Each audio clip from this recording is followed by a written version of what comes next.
Statues depicting some of the nation's historical figures, like former Presidents George Washington and Abraham Lincoln, are under scrutiny in Chicago. They're among a group of 41 monuments flagged for review by Democratic Mayor Lori Lightfoot's office. It's part of the Chicago Monuments Project. The initiative was formed following nationwide protests over racial injustice last summer. Opponents say the mayor is trying to appease progressives. They have criticized the committee for deliberating the matter in meetings closed to the public. But the mayor has defended the process as open and democratic, saying in a statement, the project is an opportunity to, quote, face our history. It's now entering a public engagement phase. Residents have until April to ask questions and share their thoughts with advisory committee members. For more, let's bring in Kate Masur. She's a history professor at Northwestern University and joins me now from Evanston, Illinois. She's also the author of the forthcoming book, Until Justice Be Done, America's First Civil Rights Movement from the Revolution to Reconstruction. Welcome, Professor Masur. Thanks very much for being with us. Thank you for having me. So when it comes to Lincoln and Ulysses S. Grant, their roles in the Civil War and abolishing slavery are well known, but their legacies are complicated, and for the Dakota tribe in particular, painful. I want to start just with a little bit of context here as this debate is going on in Chicago. Give us a sense of a part of Abraham Lincoln's legacy that perhaps may not be as well known. What was President Lincoln's view when it came to Native Americans, and how did that view lead to what happened in Mankato, Minnesota on December 26, 1862? Well, so this is a part of history that, as you said, is much less well known than Lincoln's stances on issues like ending slavery or even the 13th Amendment, which abolished slavery in the United States. Lincoln and his administration were part of an overall stance toward Native Americans that is now considered problematic, to say the least, and many people at the time considered it as such as well.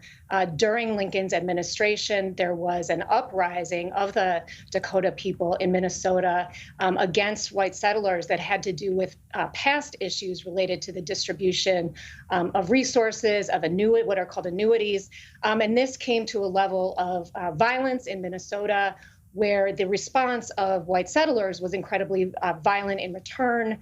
The United States Army came to quell the Dakota uprising, and what ensued was a military trial at which some 303 Native American men were quickly and without much evidence summarily kind of convicted and sentenced to death.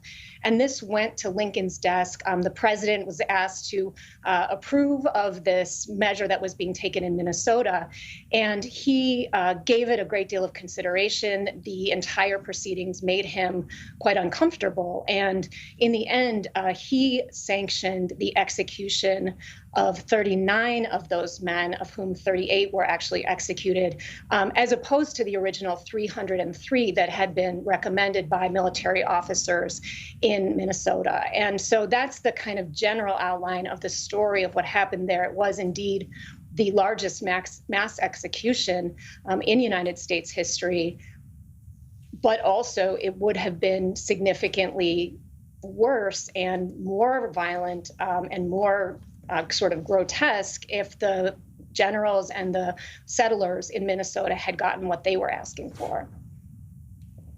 You know, Professor, I was born and raised in Chicago and the suburbs, and I remember as a kid taking school field trips down to Springfield, Illinois, about 2.5 hours south of Chicago. If I'm remembering correctly, I don't know, when you're a kid, it seems like a long time, but it's probably for a little bit more than that. But the idea of going to visit his home, I remember going to the state capitol, and you rub that famous statue on the nose. Everyone knows this statue is a place where you go to get some good luck. You rub Lincoln's nose for good luck.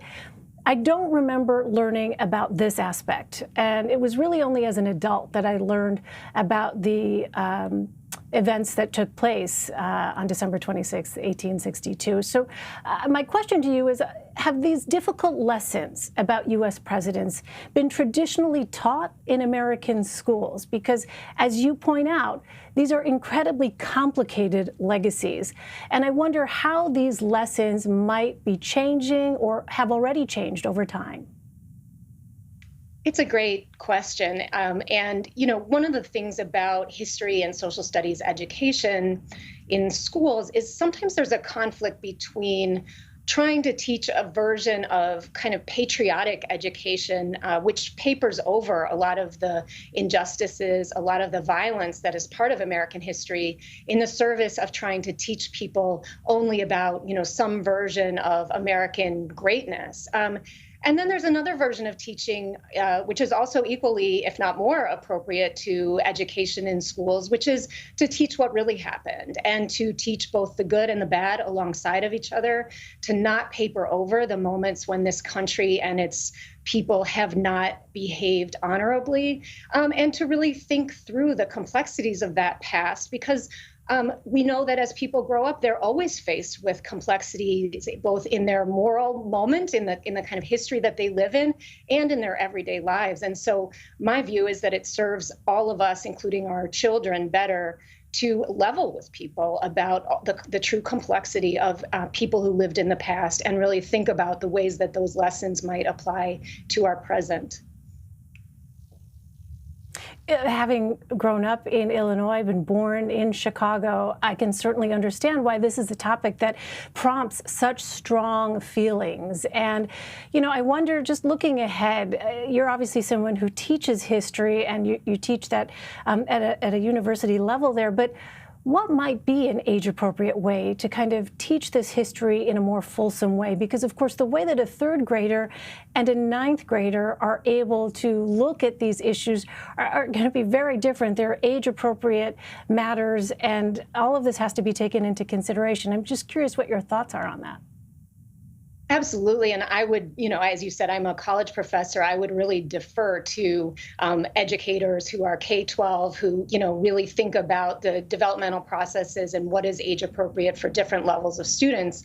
They are the experts here. But I think what I know, both as somebody involved in history education and as a parent, is that children are actually quite capable of taking on board complicated ideas at young ages, and we don't always need to shield them from some of the more negative stories in American history. After all, they're living in the real world. They are seeing what goes on in our own moment, whether it's, conflicts in communities, whether it's COVID. They're not immune from seeing the bad things around them, and they can certainly, in an age-appropriate way, be taught aspects of our history. And I would say, one thing about, and I too am from the Chicago area, actually, I grew up in Oak Park, right outside Chicago.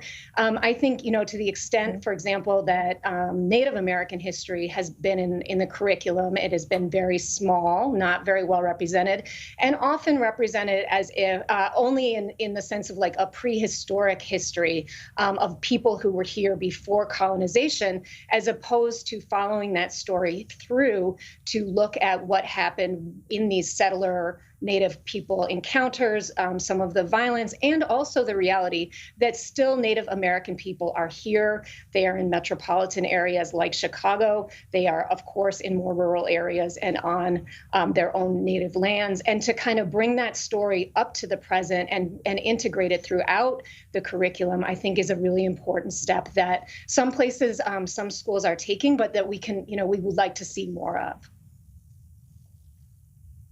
All right, Northwestern University history professor Kate Masur.